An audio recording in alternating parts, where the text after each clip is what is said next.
नमस्कार। आप देख रहे कथा कथन गुलगोष्ठ, ऐतिहासिक, क्रांतिकारी, सामाजिक ऐसे विषयों पर कथा वाहिनी। मैं अनिल वामन देशमुख श्रोतों से निवेदन करता हूं, आपको ये कथा पसंद आई तो लाइक का बटन दबाएं।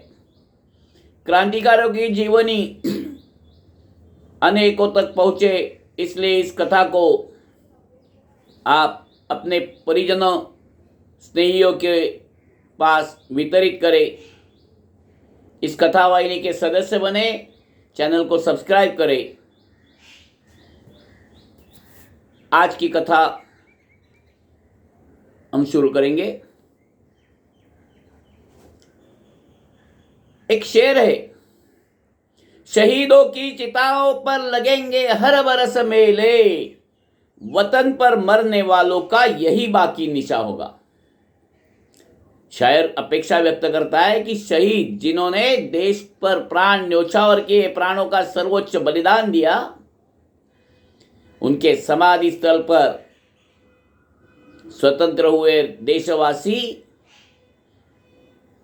उनकी पुण्यतिथि पर जाकर नमन करेंगे, उनसे प्रेरणा लेंगे, उनके ऋण को, उस बलिदान त्याग को मान्य करते हुए उनसे प्रेरणा लेकर देश सशक्त करेंगे।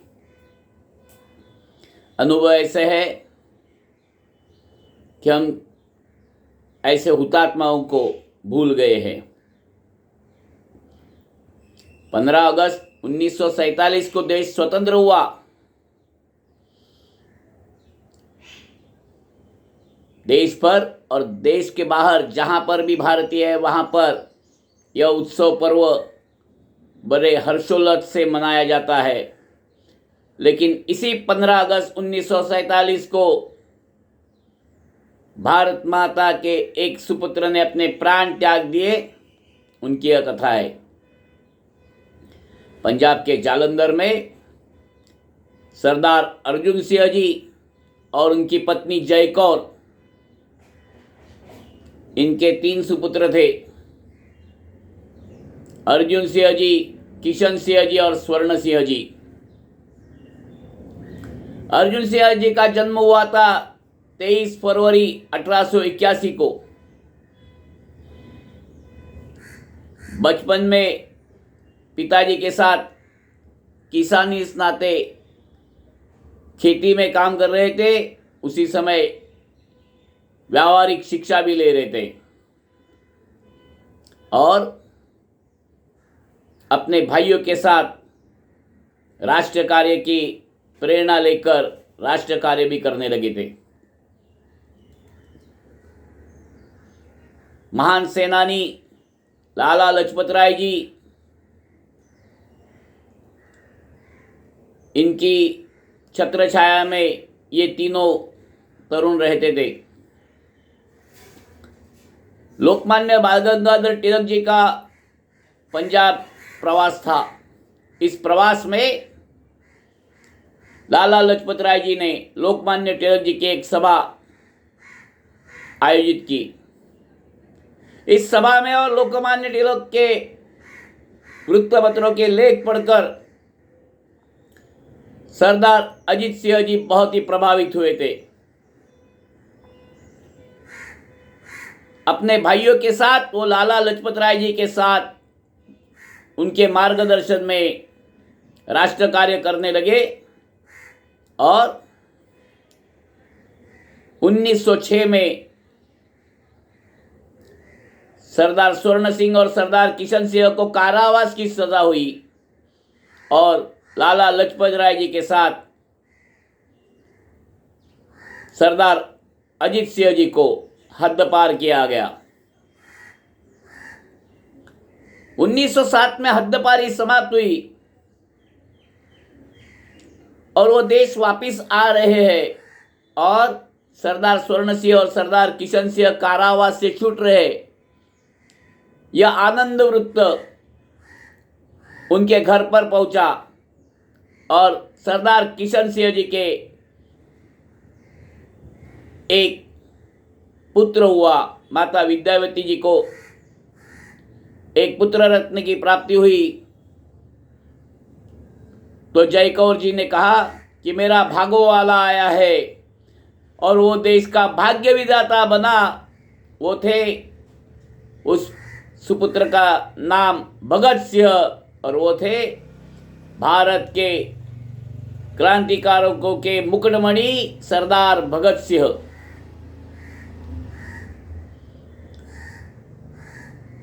इस भागो वाले भगत सिंह ने भी अपने पिता और दोनों चाचाओं से स्वातंत्र्य युद्ध की दीक्षा ली थी।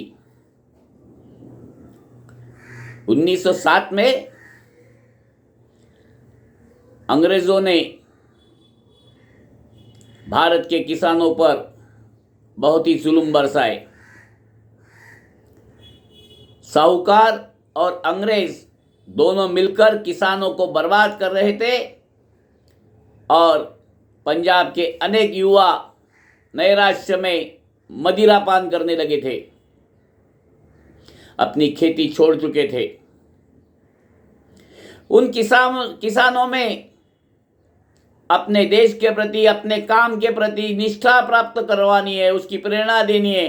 इसलिए सरदार अजीत सिंह जी ने एक अभियान शुरू किया, और उस अभियान के लिए गीत, जो गीत आज विश्व में प्रसिद्ध है, उस गीत का निर्माण किया। वो गीत है, पगड़ी संभाल जट्टा, पगड़ी संभाल रे, पगड़ी संभाल जट्टा, पगड़ी संभाल। हे जाट किसान, तू अपनी पगड़ी संभाल। वो पगड़ी अंग्रेज अफसर और साहूकारा के पैरों में मत डालना, उसका सम्मान करना।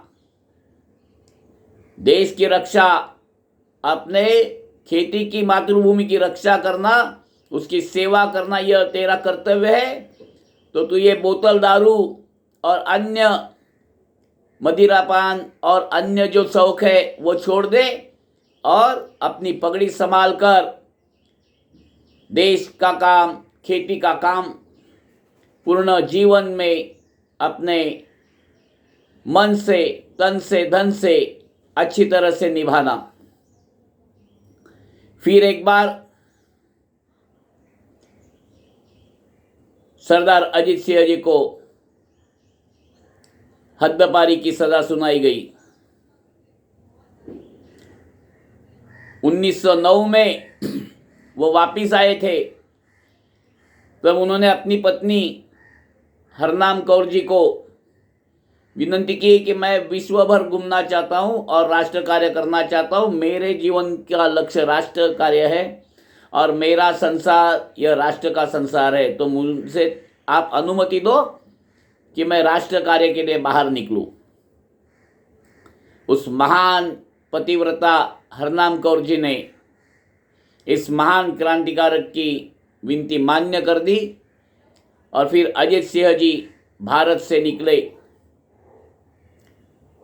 1909 यहाँ से निकलकर